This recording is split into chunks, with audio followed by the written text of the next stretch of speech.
Eis que o cedro cairá da tirana mão. About lying for the Lord. We passed $100 billion. E a justiça divina virá. I thought I was going to work for a charity, and the funds were never used for that. Pois que tudo se acabe, a terra e o céu. Is that true? That's not true. It's not true.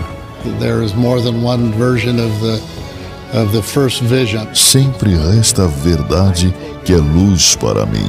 We were spinning down to our death. A verdade eterna será. O membro fiel. Saudações, membronitas! Eu sou o Oz e esse é o Membro Pod. É o seu canal de podcast de estudo da história da Igreja de Jesus Cristo dos Santos dos últimos dias. A gente já está aí numa leva de episódio. A gente falou sobre um monstro do lago, né? Daí a gente falou sobre algumas visões, umas visões estranhas, e agora a gente encaixando nesse assunto. A gente vai falar sobre alguns tóxicos, né? Uns alucinógenos que possivelmente, tem uma teoria aí, de que Joseph Smith fazia uso desses alucinógenos. A gente vai dar uma pesquisadinha. É um estudo de um cara com uma coleta de informação de várias fontes, vários livros onde eles conseguiam encontrar tanto relacionado à igreja quanto relacionado a substâncias químicas, essas coisas. Esse estudo foi bem abrangente sobre isso. A questão que eles levantam é se Joseph Smith usava substâncias alucinógenas para facilitar essas experiências visionárias dele. E aí? Então, esse estudo ele foi apresentado lá naquele simpósio Sunstone, né? Ele não é nem a favor nem contra a igreja. Às vezes, teve uma época que ele estava mais contra a igreja, né? Os estudiosos, depende mais dos estudiosos, né? Então, depende do que eles levantam ali na discussão.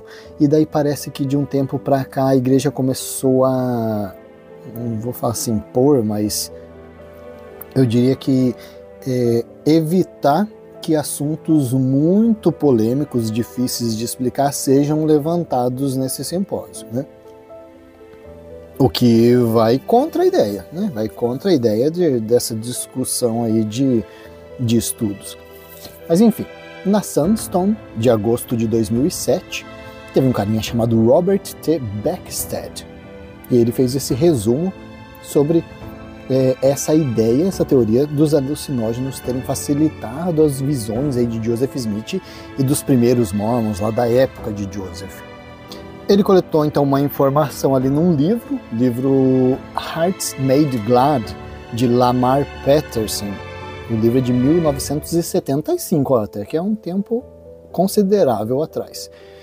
Esse livro ele levantou cuidadosamente vários documentos que podem levar a acreditar que Joseph Smith fazia uso de substâncias tóxicas e também ministrava essa substância ali para os membros, para os líderes, para as pessoas que ele queria que tivessem essas visões.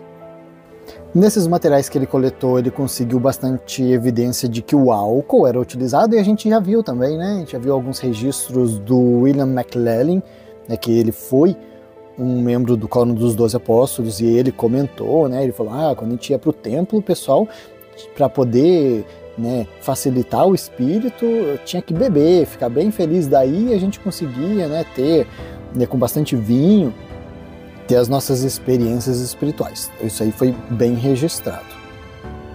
Só que tem indícios, como ele está dizendo aqui, de alguns relatos estranhos associados ao uso do sacramento, o que parecia uso de vinho medicado. Olha só, vinho medicado. O que é que tinha dentro desse vinho? Tá, o que são esses relatos? É gente escrevendo diário, sabe? O pessoal escrevia diário muito, tá, pessoal? Dessas informações que a gente pega, cara, um dos principais ali, um pouquinho mais pra frente, não bem da época de Joseph, Wilford Woodruff. Cara, ele escreveu muita coisa no diário dele, e muito dessas coisas é coletado hoje, usado pela igreja. O que a igreja não quer, ela não usa. Mas, obviamente, está ali disponível né, os críticos que conseguem encontrar essas informações, eles usam. Né? E se parar para pensar, cara, o Wilford Woodruff, ele não ia querer produzir um material que fosse prejudicial, né, para a igreja. Então, às vezes, se ele produziu aquele conteúdo, se ele escreveu, é porque aconteceu. É diferente, por exemplo, daquele John C. Bennett, né, que ele era um perseguidor da igreja, ele foi um membro, né, e depois ele virou um perseguidor, e vamos dizer que depois ele começasse a escrever coisa ruim no diário. Sim, a gente vê o interesse dele em produzir conteúdo crítico à igreja. Mas quando a gente pega um conteúdo comprometedor dentro de um diário de Wilford Woodruff, é complicado. Né? No diário, por exemplo, da Emma Smith, ou da Lucy Smith, ou dos irmãos de Joseph, ou do próprio diário de Joseph, complicado. E o que esses relatos lá do início, vamos falar do início da igreja, porque é mais ali no início, na época de Joseph, que tem mais evidência, né, do uso dessas substâncias. Né? Então, o que os relatos mostram é que o pessoal ia para as reuniões, tinha o sacramento, que era esse vinho, e logo após esse sacramento, de repente, eles começavam a entrar num estado visionário, comportamento estranho, né, que não está associado ao consumo de álcool.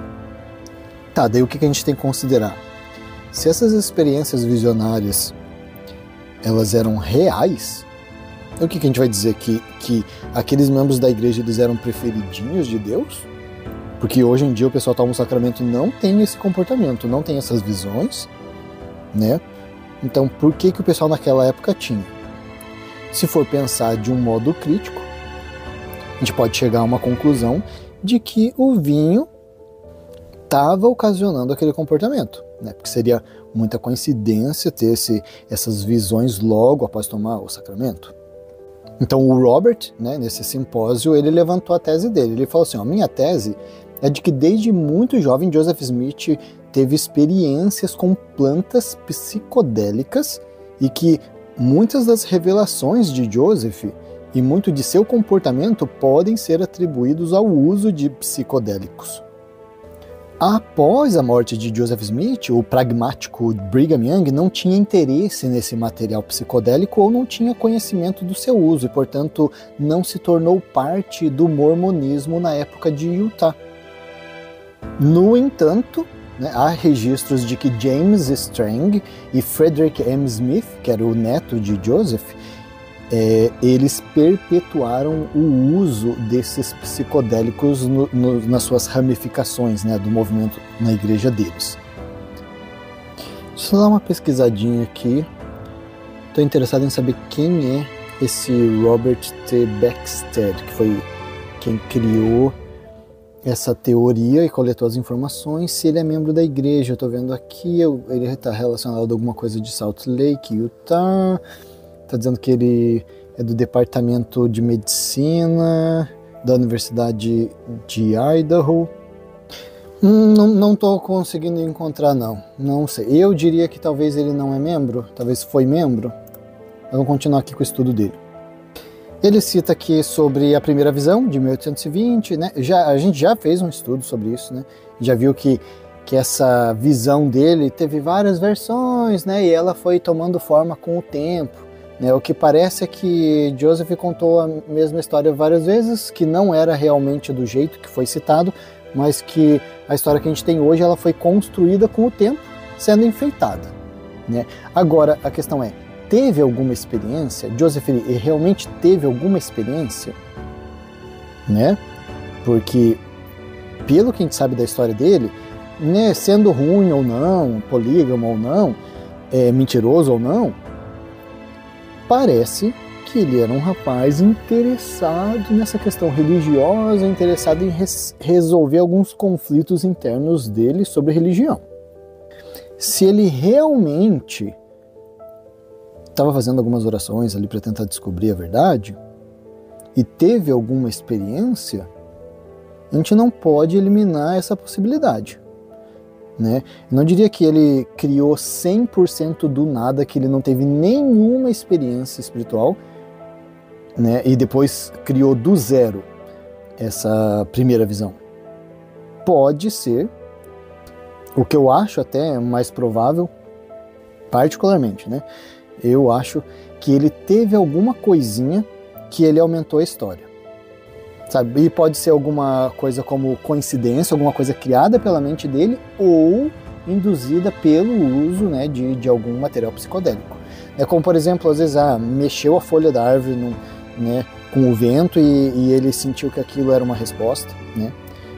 Ou realmente ele ter usado algum, né, cogumelo, alguma coisa assim, que alterou a mente dele, e daí sim, ele teve algumas visões mesmo, mas não eram reais.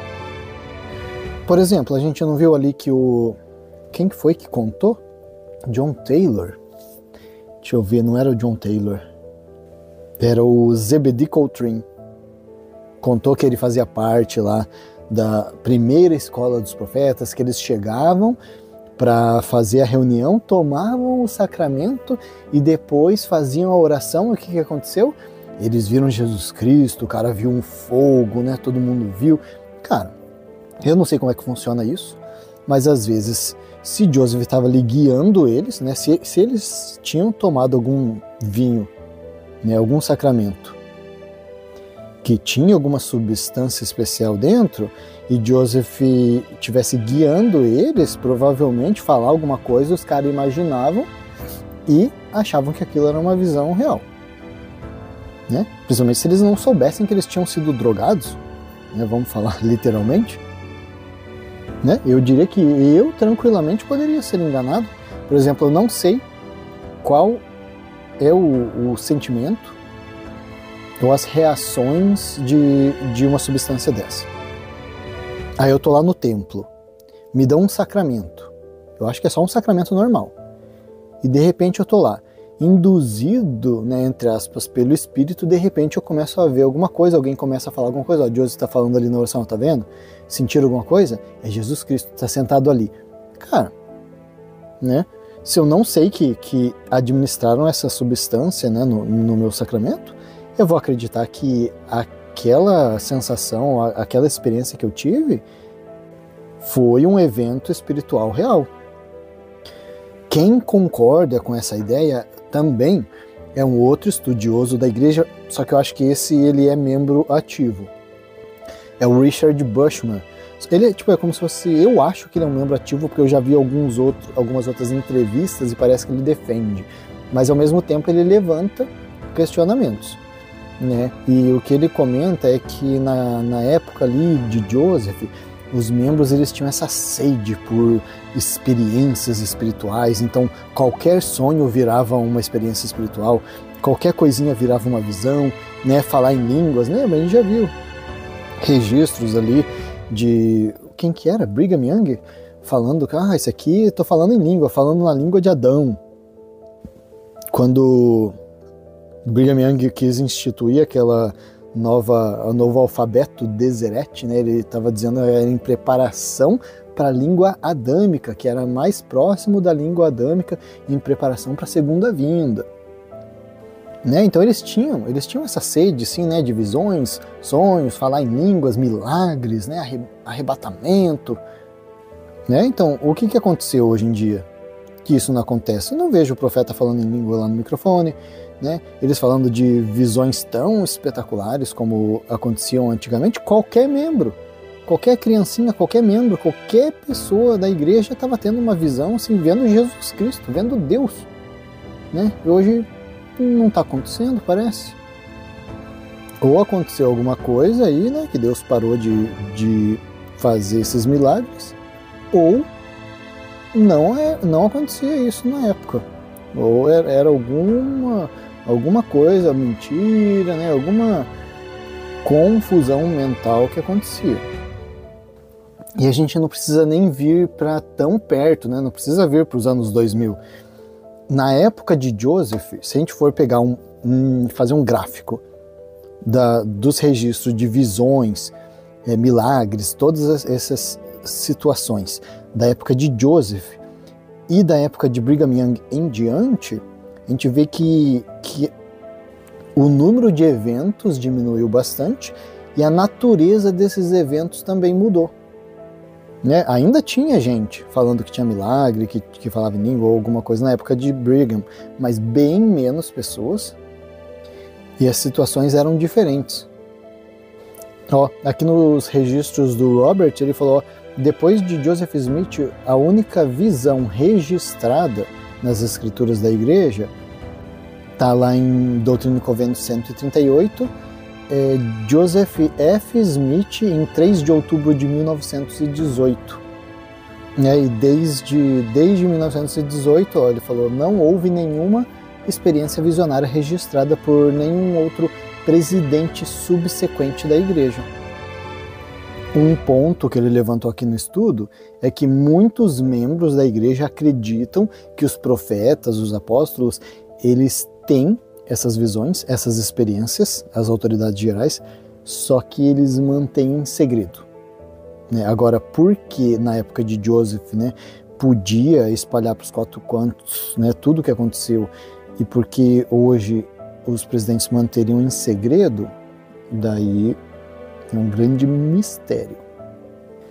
Bom, apesar de alguns membros acharem que os apóstolos, aí, profetas, têm algumas visões só que mantêm em segredo, em 1985, numa entrevista, um apóstolo disse, ele não colocou o nome aqui, daí fica complicado, né?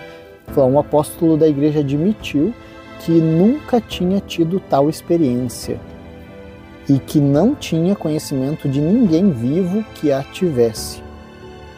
Pô, essa informação aqui é bem interessante. Agora, sem nome, poxa... Bom, mas voltando um pouco no tempo, essa escassez de experiência espiritual, visão e tudo, foi tão gritante que, olha ali, ó, em 1864, né, então 20 anos depois que Joseph morreu, os membros perguntavam ao presidente da igreja, George Albert Smith, aliás, ele era apóstolo, então perguntavam ao apóstolo George Albert Smith, por que não vemos mais anjos? Por que não temos mais visões? Por que não temos essas manifestações de poder mais? De acordo, né, com esse outro estudioso mormon, Richard Bushman, ele disse que, né, na época de Joseph o pessoal tinha mais visões, experiências espirituais, porque ele sabia o segredinho de criar essas visões, né? Nesse estudo, né, o comportamento e essas experiências de Joseph foram analisadas por antropólogos, historiadores religiosos, etnobotânicos e etnomicologistas. Basicamente eles dizem, cara, ó, tem muita coisa que eles podiam usar. Né? Algumas plantas que causavam, né, visões, cogumelo e cacto, ó, isso aí eu não sabia, cacto, algum tipo de cacto específico, será? Causava essas alucinações. Né? Então ó, diz aqui, ó, conhecidos também como psicodélicos e alucinógenos, quando esse material era consumido em ambiente religioso, né, que era consumida para ocasionar uma visão celestial ou um arrebatamento espiritual. Pode despertar experiências extracorpóreas e de quase morte. Tem uma igreja no Brasil, será que é só do Brasil? Toma um chá, como que é o nome? Ayahuasca. Vocês devem saber o que eu estou falando. Né? Que eles usam isso justamente para essa mesma ideia. Né? Essa mesma ideia. Então eles pegam as pessoas, eu vi pouco falar sobre isso, tinha que ter dado uma estudada melhor sobre o assunto, mas é isso, né? O pessoal, acho que eles deitam, eles tomam esse chá e tem as alucinações, eles são guiados por alguém ali da igreja para ter essa experiência espiritual, né? Então a alucinação deles é guiada de uma forma religiosa, né, para essas experiências serem conduzidas mais ou menos numa conclusão que eles querem, né? Então a gente sabe que isso não é mito, né? Religiões hoje fazem isso, religiões antigamente faziam isso, antes de Joseph. Né? Daí, o que a gente vê já de contexto que a gente tem dos nossos estudos? Tem os estudos que a gente fez sobre Joseph Smith, o ocultismo, a gente sabe que ele consumia conteúdo de todo canto. A cabala, né? Ele tinha esses talismãs, ele seguia aquele Luhmann Walker. Então ele estava bem envolvido com um monte de coisa diferentona, né? E essa ideia aí de usar drogas no ambiente religioso foi estudado também por um outro Robert C. Fuller, um importante historiador e intérprete da vida religiosa americana. Ele escreveu alguns materiais sobre o uso de drogas em religiões aí no passado, na história da religião americana. Tem um registro, vamos ver quem que escreveu, no diário, foi publicado por R. Gordon Wasson, em 13 de maio de 1957, tá? Não 1800, 1957. Ele relatou aí um contato que ele teve, vamos ver, com uma família de índios que faziam uma celebração sagrada. Eles usavam um cogumelo, que eles chamavam de cogumelo divino. Eles consumiam esse cogumelo que dava uma capacidade psicodélica de, vamos ver, uma experiência religiosa transpessoal. Uma outra experiência registrada também foi de um Huston Smith, de 1961.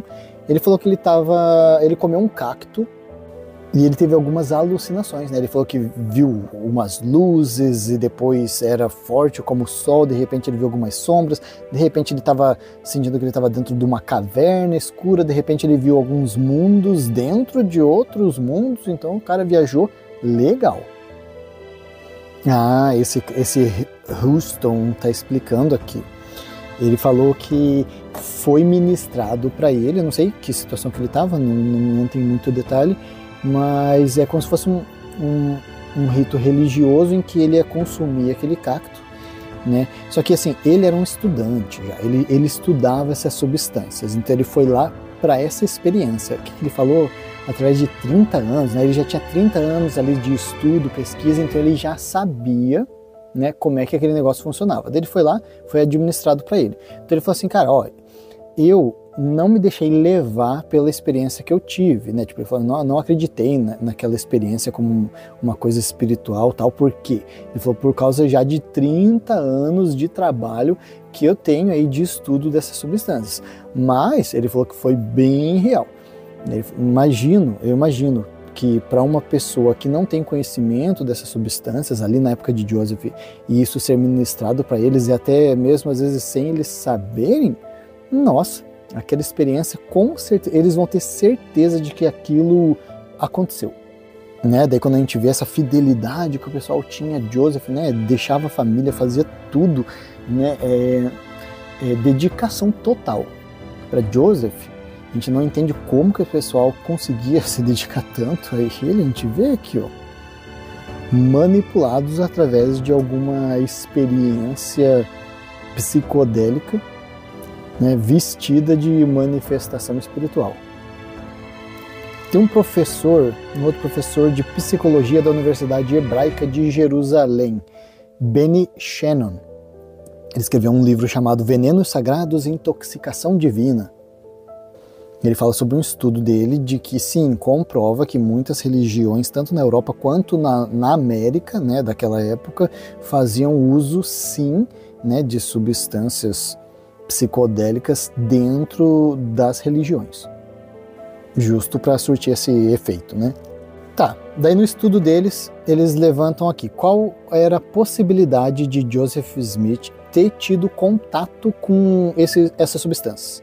Então, o Richard Evans Schultz, da Universidade de Harvard, ele identificou 3 substâncias que Joseph poderia ter acesso. Uma planta chamada datura, um cogumelo chamado amanita e um cacto chamado peyote. Essas 3 substâncias eram alucinógenas e estavam ali nas redondezas que Joseph poderia ter acesso. Tem alguns registros de que Joseph Smith teve contato com Black Pit, né, e que esse Black Pit provavelmente mostrou o uso, né, esse uso psicodélico da planta datura, né, a Joseph Smith. Está dizendo a Black Pit, um afro-americano, morava na Pensilvânia e então em 1825 conheceu Joseph Smith enquanto trabalhava com escavações de tesouro. Quando a igreja foi organizada ali em Kirtland, esse Black Pete foi um dos primeiros conversos da igreja.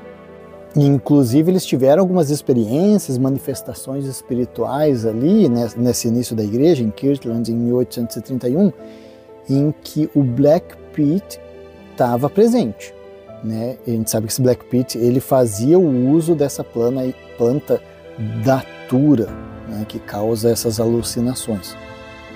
Quem levanta um ponto sobre isso também é aquele estudioso que a gente já pegou várias informações do material de estudo dele, é o D. Michael Quinn. Ele cita ali que Joseph Smith usava de elementos de magia cerimonial e alquimia. Joseph incorporava essas ideias na religião que ele estava criando. O uso dessas plantas, desses cogumelos aí que causam alucinação, eles estão inclusos tanto dentro da alquimia quanto nas práticas ocultistas, né? E ambos foram aí incorporadas por Joseph Smith. Vamos ver ali o que o Michael Quinn escreveu. Como discutido anteriormente, a magia popular e o ocultismo envolviam treinamento, prática e dons internos para ser um adepto. A magia acadêmica exigia textos ocultos, centenas dos quais estavam disponíveis em inglês por volta de 1800. A fonte universal de instrução da magia popular era a tradição oral do ocultismo, que resumia escritos centenários por todas as classes de pessoas. Muitas pessoas adquiriram conhecimento oculto em ambas as direções. Há evidências de que Lucy Mack Smith, a mãe de Joseph, usava pedras de vidente, e Joseph pode ter obtido dela a maior parte do seu conhecimento sobre o seu uso. Joseph também teve outros mentores ocultistas, sendo o principal deles Luman Walters. Uma outra hipótese ali que eles levantam, então eles falaram dessa planta, né, que Joseph poderia ter acesso, também falaram de um cogumelo, também falaram de um cacto. Então esse cacto peyote, que eles chamam, era usado pelos índios, né? Então os xamãs, né, esses índios que faziam essas magias, tinham essas visões, eles usavam esse cacto. E esse cacto peyote, ele era comercializado ali pela região de Joseph. E um indício, né, de que talvez Joseph consumia esse cacto para ter essas alucinações, é de que uma das pedras de vidente de Joseph, vamos ver o que está escrito aqui, Joseph possuía uma pedra de vidente em forma de botão de cacto de peyote visionário. E aí? Será que era coincidência ou proposital? Alguém que já tinha levantado um estudo aí, anos atrás sobre essa questão aí de Joseph foi Woodbridge Riley. Ele é doutor em filosofia da Universidade de Yale.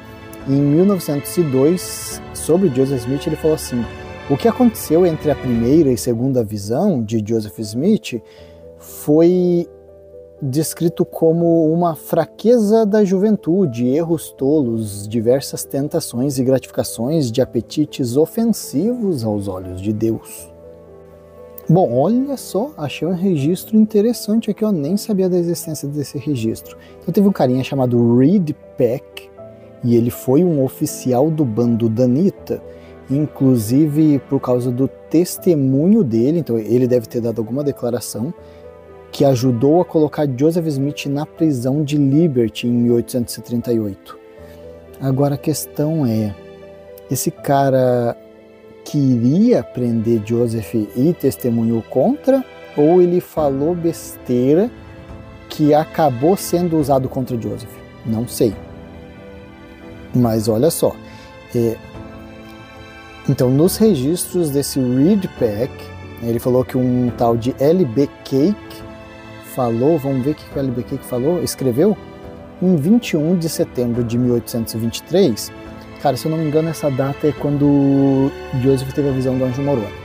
Então o Cake escreveu que nessa data, Joseph Smith ficou bêbado, praguejou, mentiu e trapaceou, contrariando a revelação. Então ele está dizendo, Joseph disse que viu um anjo aí, né, tudo espirituoso, mas na verdade nesse dia ele estava bêbado, fez um monte de bagunça, mentiu, fez um monte de coisa errada. Não tem nada a ver com essa revelação dele. Vamos ver, ele continua, escreveu assim: ensine uma criança no caminho que ela não deve seguir e quando ela tiver 18 anos, como Joseph Smith, ela não se desviará dele. No entanto, Joseph afirma que quando estava na cama nesse dia, 21 de setembro, bêbado, um anjo veio até ele, contou-lhe a história dos antigos habitantes da América, que estavam gravadas na placa de ouro escondida numa colina em Palmira. Se foi o anjo ou o álcool que deu inspiração a Joseph, é uma questão, pois embora ele estivesse bêbado no dia 21 de setembro, ainda assim no dia 22 ele afirma ter encontrado as placas no local o qual foi encaminhado. Complicado, eu não tinha ouvido, olha só, a gente estuda e eu não tinha ouvido falar sobre essa história aqui. Então um relato de uma pessoa contemporânea dizendo aí que nessa data ali que Joseph disse que tinha visto um anjo, na verdade ele estava bêbado. E daí, esse cara estava com Joseph então? Esse Cake? Para saber disso? Falando que ele fez um monte de coisa errada e tal? Interessante. Esse aí, para quem quiser ler com mais detalhes, está nesse livro que a gente já citou, né? Hearts Made Glad, de Lemar Peterson, na página 44 e 45. Bom, no estudo aqui eles dizem que Joseph frequentemente fazia o uso de álcool e que o álcool é um excelente veículo para fazer o uso da amanita acho que é o cogumelo, e datura, que deve ser a planta. Então, né, para usar essas duas substâncias alucinógenas, você coloca um alquinho junto, né, e funciona legal. Olha só que interessante, no estudo deles, eles levantam aqui, ó, que Joseph ele tinha ciência, né, dessa manobra aí de usar vinho para intoxicar pessoas, né, e eles tiram isso do próprio livro de Mormon, onde eles citam ali um episódio, que escritura que é isso? Eles não citam a escritura aqui, em que uns nefitas foram presos e daí o pessoal queria dar vinho para envenenar eles, intoxicar eles, e eles não aceitavam, olha aqui, ó, não queriam ser pegos em suas armadilhas, eles não beberiam de seu vinho e não aceitariam seu vinho a menos que o tivessem dado primeiramente a alguns dos prisioneiros lamanitas. Portanto, sabiam que se o vinho envenenasse um lamanita, também envenenaria um nefita. Olha aí, ó, colocar substâncias no vinho, né? Está escrito no livro de Mormon. Será que Joseph aplicou isso na vida real? Ainda nesse livro aí do Lamar Peterson de 1975, o Hearts Made Glad, ele está respondendo uma pergunta aqui se tinha a possibilidade ou alguma evidência de que Joseph usava essa planta visionária, ou datura, no vinho do sacramento. E o Peterson responde que sim. Ele até cita uma situação em junho de 1830, em Fayette, Nova York, Joseph Smith registrou. Vamos ver o que Joseph escreveu. Participamos juntos dos sacramentos, do corpo e do sangue de Jesus Cristo. Muitos de nossos membros tiveram os céus abertos à sua visão e contemplaram Jesus Cristo. Olha só.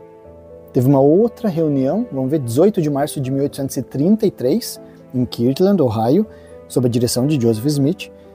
Vamos ver ali, eles tiveram o sacramento, que foi distribuído por Joseph, e vamos ver, após o que muitos dos irmãos tiveram uma visão celestial do Salvador e da multidão de anjos.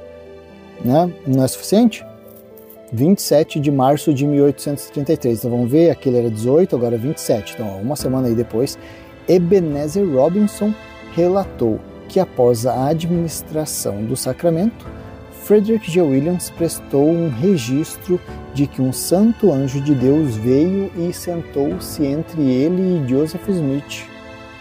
21 de janeiro de 1836, no templo, após a unção, os céus se abriram sobre nós e eu contemplei o reino celestial de Deus e sua glória. E muitos irmãos tiveram visões gloriosas. Olha ali, ó. Cita aqui que Joseph teve algumas visões de ruas de ouro.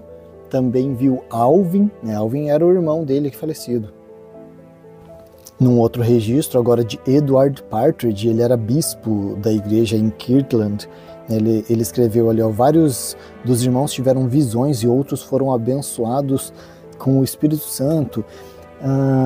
A visão foi aberta, eles tiveram a visão dos céus, alguns deles viram a face do Senhor e outros foram ministrados por anjos. No dia seguinte, todos queriam conversar sobre as cenas gloriosas que aconteceram na noite anterior.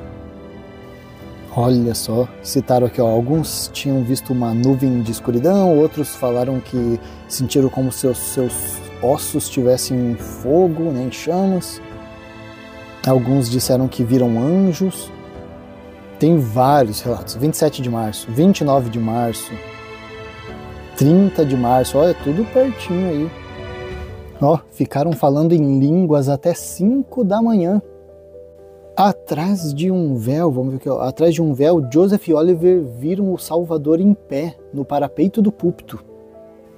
Olha só, no estudo desse Bushman, ele diz que as coisas estranhas do livro de Abraão, elas começam, né?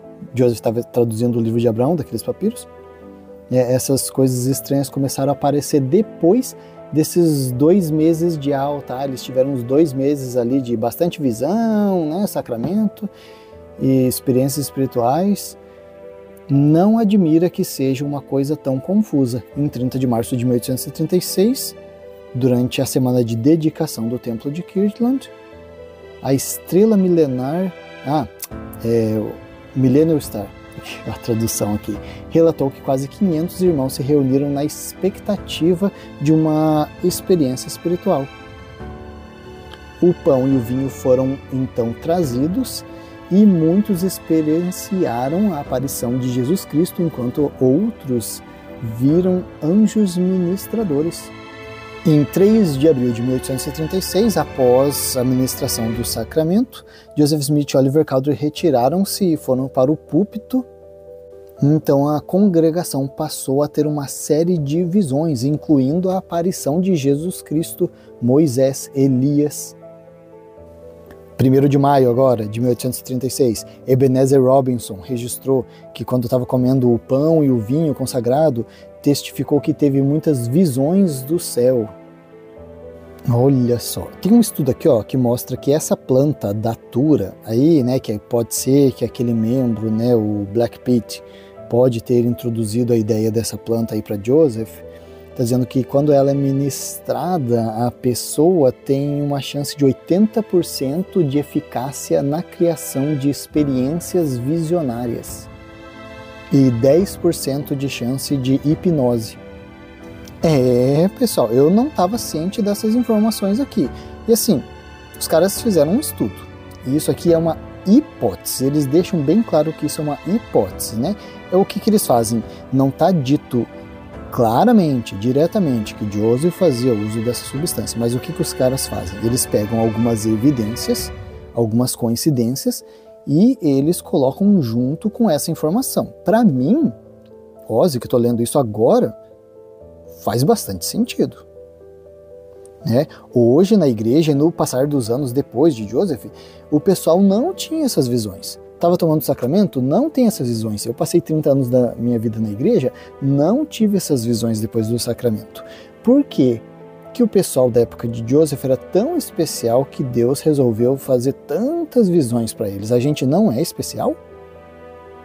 Eu acho muita coincidência, né? Na época de Joseph, que era um cara que estava envolvido com essas questões ocultistas, estudava bastante isso, fazia uso, né, de muita superstição, usa amuleto, matava o gado lá, matava o cachorro para tirar o sangue para fazer alguns rituais ali para encontrar o tesouro. Eu acharia muito provável dessa mesma pessoa estar fazendo uso de algumas substâncias dentro do vinho.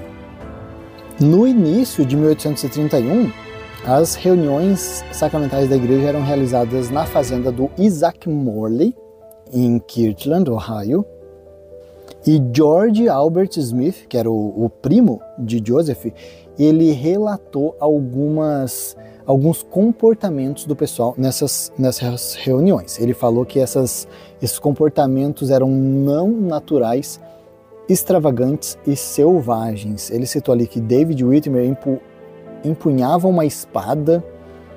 Agora eu estou tentando entender o que é. Ele encenava que ele estava empunhando uma espada tão habilmente quanto um dragão, agia como se fosse um índio fazendo um escalpelamento, deslizava no chão com rapidez como se fosse uma serpente, parecia que estava navegando em barcos. Parley P. Pratt cita que teve alguns desmaios, gestos impróprios, cãibras, cair em êxtase. Joseph Smith, ele relatou que teve insanidade, parecia que os pés e as mãos estavam acorrentados, subia em tocos de madeira e gritava, perseguia bolas voando no ar, fingia que estava pulando de um penhasco.